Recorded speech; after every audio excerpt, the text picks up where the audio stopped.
Fala, meus amigos, voltamos e agora nós vamos falar sobre a dispensa de uma gestante. Nós vamos analisar aqui uma decisão do TST do dia 1º de setembro de 2020.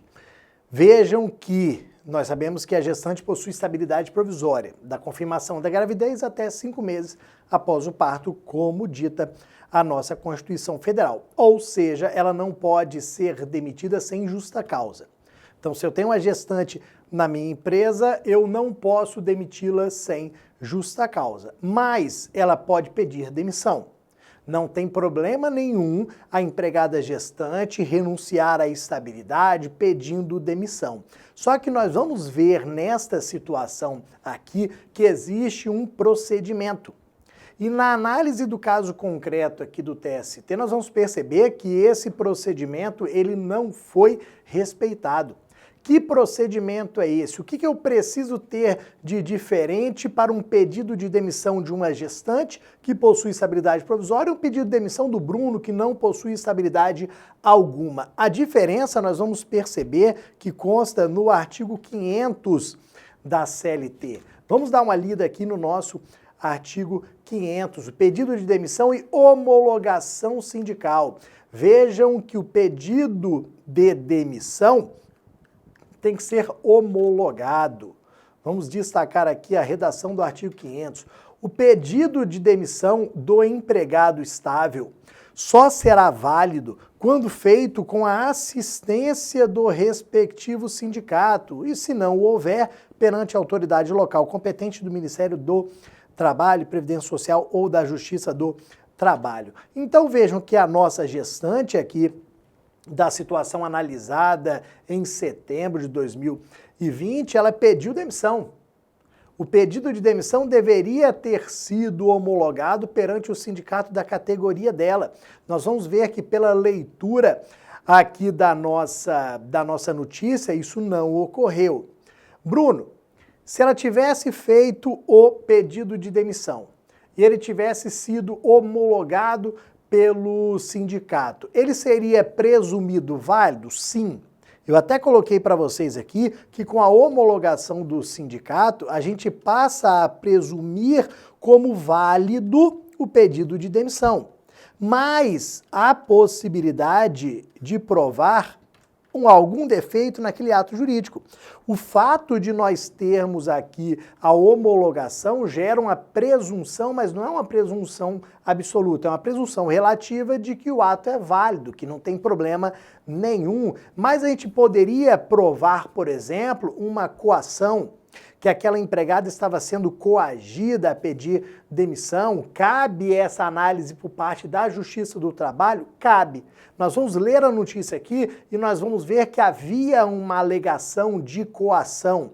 E nós vamos ver que essa gestante perdeu no 1º grau, perdeu no 2º grau, mas conseguiu reverter no TST, porque o TST foi em cima do artigo 500. Não teve homologação, então não é válido esse pedido de demissão. Se não é válido o pedido de demissão, condeno a empresa ao pagamento da indenização pelo período de estabilidade que não foi gozado, que não foi usufruído. Então percebam, o caminho que a gente teve que trilhar aqui na vara do trabalho, na sentença, foi improcedente, o tribunal manteve a improcedência. O TST aqui reformou o acórdão e resolveu a situação. Vamos dar uma lida aqui na notícia. Pedido de demissão de gestante não afasta direito à estabilidade provisória. Por que que a notícia fala que o pedido não afasta o direito à estabilidade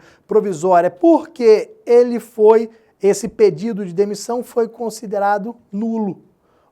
Direito irrenunciável, foi considerado nulo o pedido de demissão, é por isso que não afastou o direito à indenização, é por isso que o TST reformou para condenar a empresa ao pagamento dos salários e verbas do período de estabilidade, até 5 meses após o parto. A gente vai ler um pedaço da notícia aqui para a gente entender, para a gente contextualizar.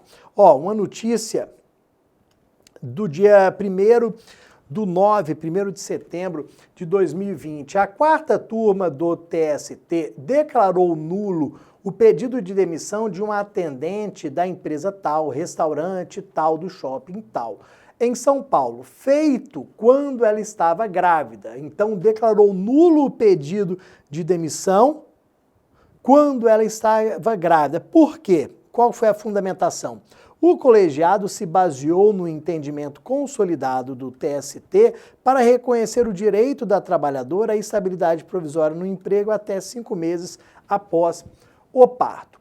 Na reclamação trabalhista, disse que havia sido coagida a pedir demissão e que sofria ameaças constantes do seu supervisor, que insinuava que ela estava furtando caixa da empresa, onde trabalhou por cerca de 10 meses. Segundo ela, a rescisão não foi assinada pelo sindicato profissional. Então, ponto principal aqui, ó.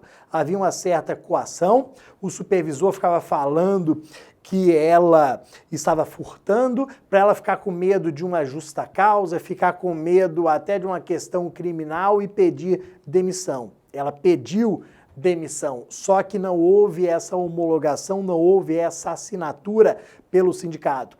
Vejam que a homologação da rescisão que foi retirada pela reforma trabalhista foi a do artigo 477 da CLT, aquela genérica para os contratos com mais de 1 ano. E essa daqui a lei não prevê, realmente. A reforma trabalhista tirou, só que essa daqui é específica do artigo 500 que continua, porque ela é específica para os estáveis. A homologação da rescisão genérica que foi revogada com a reforma era para os contratos com mais de 1 ano. Aqui é artigo 500, nesse caso não foi respeitado. Ó, os pedidos foram julgados improcedentes pelo juízo de 1º grau, o TRT também concluiu que não havendo a coação, o pedido deveria ser validado e que ao fazê-lo o atendente teria renunciado. O que o TST fez? Levou em consideração aqui que não houve a assistência pelo sindicato profissional, que o direito era irrenunciável e por isso condenou ao pagamento das verbas devidas aqui até o 5º mês após o parto, ou seja, todo o período de estabilidade da gestante.